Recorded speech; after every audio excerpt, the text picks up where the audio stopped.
barely holding this guy off. But then afterwards, it was the longest 8 minutes of my life. Oh my God. It was like I don't even know how to explain it. It was like a jellyfish was just wrapping itself around me. And I was like, and so when it was finally over, he never got the rear naked choke. And he gave me a really amazing compliment. He basically just said that I have one of the best back defenses that he's ever seen. And to get I don't know, I feel like leaving the state really helped me, because it was like, like I said before, when you're in the gym and you're training with people, you're getting better, but they're getting better too. So it almost feels like you're staying stagnant at some points, and you're like, I'm not making any progress, right? And that's where I was at. And then I went to Austin, Texas, and because the elevation is so crazy here, like my cardio was amazing. And I walked into 10th Planet Austin. Great people, by the way. Like if you're ever in Austin, definitely train there because they're great. But I went over there and I was gonna train, and I thought it was just gonna be like a regular class. And I walk in and they're like, yeah, this is gonna be a competition class. Like, are you sure? And I'd already told them, like, I'm from 10th Planet Albuquerque, and told them my name and like where I train. And they're like, you don't have to train though. Like, it's fine. It's a competition class. And I was like, no, I'm training. Like, where do I go? And it was intense, but it was like everybody else was like so much more tired than I was, because it was like, we do that so intensely here. And on top of that, the elevation is just so freaking high. So when I went over there, it was like, I had that as an advantage, and I did really well. And I was shocked, because you're going up against people and they have no idea what you're good at. Everyone at my gym knows not to let me get them in my guard, because I will triangle you. I will armbar you. Like, I'm quick at putting it on too. If you don't know my rolling style and you get in my guard, you're gonna get triangle chokes, period. So, you're at the gym and you're like thinking you're not good at triangles because you keep throwing them up and they keep defending them. And so you're like, I'm not good at this. Like, I can't get it on a single person. And then you realize it's just, you're getting it better at triangle chokes and they're getting better at defending them. And then when you go to a different gym, they have no idea who you are. They don't know what belt you are because you don't wear the gi. They don't know how good you are. And you roll with them and they're like, okay. And it would be funny because guys would come in and they would like have pride, right? They would come in and they'd be like, yeah, I'm the shit. Like, I can do anything. Like, I can beat anybody in here. And of course they would always like warm up with me, right? They see me and they're like, ooh, like that'll be a good warm up for me. Like, we'll be good. And I've had that happen so many times, but it's awesome though. I love it. It's like, yes, you don't know my rolling style. I'm going to try some submissions on you. And so they'll be like, can you roll? And then we'll roll. And afterwards they're just like, oh my God, you're strong. And it's like, well, yeah, because I put myself through hell every day on purpose. But somehow love it because I'm just crazy like that. Yeah,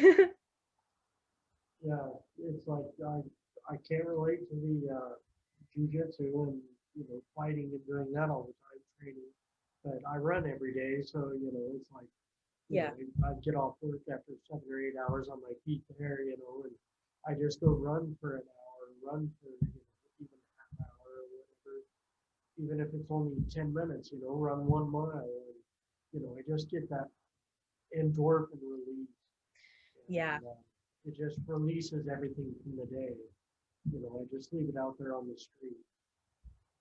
Yeah. And I feel like running and jujitsu can be similar because it's like your mind will always give up before your body does. Yeah. And, there's been so many times where I'll get mounted and I'm like, oh, I can't get this guy off me. He's so huge and like he has such an advantage. But then I have to shut that off and I'm like, no, don't think. Just stop thinking, because if you overthink, it's like you're not going to do good. And I feel like running is kind of harder in a way because, like, at least with jujitsu, you're like looking for ways to escape, or you're looking for ways to move. You're looking for submissions and stuff. But it's when you're running, it's just like, this is all I can really focus on. And your brain the whole time is like, you could go home, like Netflix is waiting for you. The easy way is always going to be there waiting Yeah. for you. And it's always going to be in your ear, like, hey, this is really hard. Wouldn't it be nice to just like go home and relax? And there's been so many times where I'm like, I don't want to go to jujitsu. I feel like I'm just going to do terrible because I don't feel like very great today. And then I'll go and I'll have one of the best open mats of my life. It just comes to show that like, it doesn't always matter how you feel in the moment. Just going and just running and just doing despite what people say and despite what your ego says, is going to make you go further, and it's going to propel you into where you see yourself. Because I had the biggest dream of being a blue belt, and it was just a dream, and then it was there, and it was so amazing. Like, I remember that day perfectly. It was February 1st, 2019. And my dad was the one that got me into jiu-jitsu, and we rolled together and trained together, and he was there for me the whole time I was growing in my training career. And then when we got promoted together, wow, it's just such an amazing feeling. It's like, wow, this is actually paying off, and this is actually like happening. I'm actually getting better, to the point where even my brown belt or black belt instructor is looking and going, you know what, she's getting good, she's showing us that she's persevering, we're going to give her a blue belt. And it's not always just for skill, you know, it's for like just being able to get through it and sustain it, because that's the hardest part, is just staying there even when you don't want to. There were so many times where I would go over right before my first competition, I was getting really, really down on myself, because like I said, I felt like I wasn't good, because I would try all these submissions on these guys and they wouldn't work, and I got really discouraged, and I sat down on the sidelines and I was like, I don't think I should be doing this. Like, I'm not even good at this. I don't even know if I'm supposed to be a fighter. Like, maybe I should just call it quits, you know? But I couldn't, because my teammates, the look in their eyes of just like, we would be losing you, and you make me better, and I make you better, and you're so good. Like, you're so much better than you think. And one of my teammates told me something that resonated with me and really stuck with me. And he was like, take a look around. He's like, how many women are here? And I look around and I'm like, there's 16 men, and then there's me. And so he's like, what does that have to say about you? And what does that say about where you're going and where you're headed? Like, you're doing the right things. And even though it's hard, you just got to keep doing it every day, no matter what. And so that really helped me in real life, because it's like, if this is something that you want to do, like, the film industry is very cutthroat. It's not going to be easy. And I'm not saying that I'm ever going to be like a Quentin Tarantino or anything, as cool as that would be. But like, I'm going to do it regardless, because I feel like if you do it because you love it, then the fame and the success and the money and whatever else that you're looking for, the friendships, the family, the bonds that you create, they're just going to follow you, because it's like, you are exactly where you're supposed to be, and you're doing what you need to be, and you are being authentic to your own self. So the right people are going to be attracted to you. Yeah, I totally, I couldn't agree more with what you were just saying about everything being attracted to you, you know, so long as you're on your, you know, following your passion, you know, your purpose, whatever. Um, I started following my passion, you know, and wrote my autobiography, and through that I was seeking promotional tips, met Gary Vee, filmed it in New York, threw me up on one of his Daily V episodes, and you know, now I have my, yeah, I started a podcast on my phone, and here I'm sitting at the radio station with my podcast on the radio, you know, just making content for my social media and for this radio station. You know, it's just like, you know, and I'm hoping, you know, I'm helping you. I put you on my radio show Yeah, here, I know. and it's just like, you know, it's one big circle, and it's just everything comes together in the end. You know? Yeah, and it's an amazing opportunity to be on this, because like I said, I really want to express how important it is for every woman to at least try it, because it really does help so much with every avenue of your life, to be able to say, like, I can defend myself, and I'm tough. Like, I can do this, you know?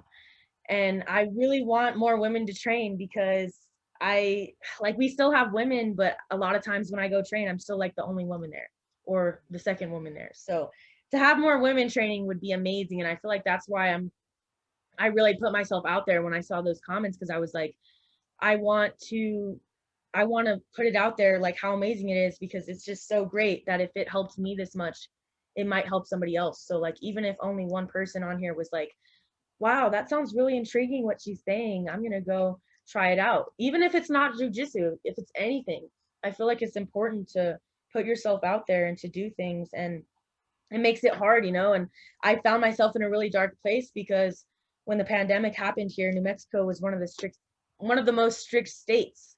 You know, Texas, I had family there and they would be like, we're eating out, we're going to the movies still, like everything's cool. And I've only gone to one movie in a year, and that was when I traveled to compete in Colorado.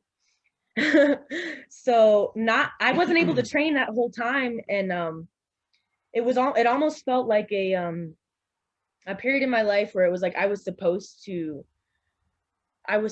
be alone for that period of time to like really dig deep within myself and figure stuff out, because I remember realizing, wow, I have an insanely busy schedule. And it was crazy because I was going from like working 40 hours a week and training to 40 hours a week to absolutely nothing. I lost my job, I couldn't train, I couldn't go anywhere because of the pandemic. So it was like, what do I do? So I had to learn how to live without it. And it almost made me love it even more, because when the gyms finally did open back up at partial capacity and doing certain measures, it was like, wow, like I love this sport, and it just really showed me how much I love it. It's like you don't realize how much you love something until you can't do it anymore. And the whole time I was in the pandemic, that's when I really started to search other avenues in my life, because for at one point jujitsu was everything. And then when I couldn't do it, I was like, I'm going to start writing. And that's when I started writing, and I started researching, and I started teaching myself how to edit videos, and I started looking up film competitions, and I started watching other students' films. And it's just it's the process of it. And it was there for me, and it was like it reminded me of being a kid. I felt like a kid again. I was like, I used to do this when I was a kid, and it was so much fun, and I loved it so much. And I grew up, and I just would do a job because it had good benefits and people told me it was good for me. And it always felt like I was trying to force myself into this giant puzzle that just wasn't meant for me. And it really, really changed my perspective. And I was like, I just need to do what I love, and jujitsu is one of them, but I can't do them right now. So I'm going to put myself into film. I'm going to put myself into photography. I'm going to put myself into modeling. And that was hard too. Like I couldn't model. So I was like, I'm going to do a photo shoot in my room. And I would do a photo shoot in my room, and I would get so much feedback. I would get like the most likes on pictures that I took in my room with my own ideas. And it was like almost a documentation of my process of what I like to say. Like I felt like I was the caterpillar in the cocoon turning into a butterfly. I was all alone. I got very, very, very low, but I came out a better person. And like I'm never gonna have to get that low again. And there's some comfort in that. Right. It sounds like the pandemic was good in that respect. Yeah. Yeah, definitely. And going back up to these questions, back up to the modeling. How long have you been a model? Um, so I I got intrigued by photography at a young age, and I became really close with one of my friends who's still one of the best friends of my life, and she's super artistic and amazing. And she always would just inspire me because I would see her doing it, and I'm like, well, if she could do it, like I could try it and I could do it. And she would always push me. And I probably started when I was like 15 years old.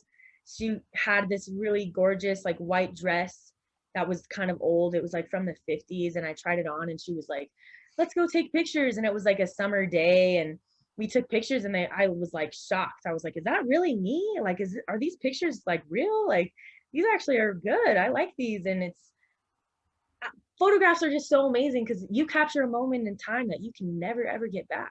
And you always have that. And it's like, people are always like, oh my God, you're taking another picture. And it's like, you say that until a picture's all you have to hold on to that moment. A picture's all you have to hold on to that person that's not there anymore.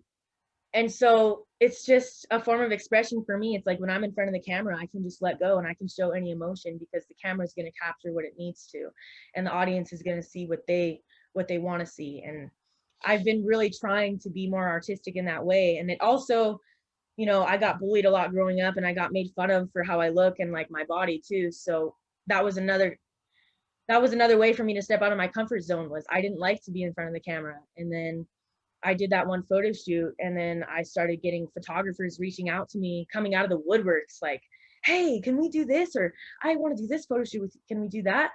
And I was like, okay. And I met this one photographer, and he's a really good friend of mine. And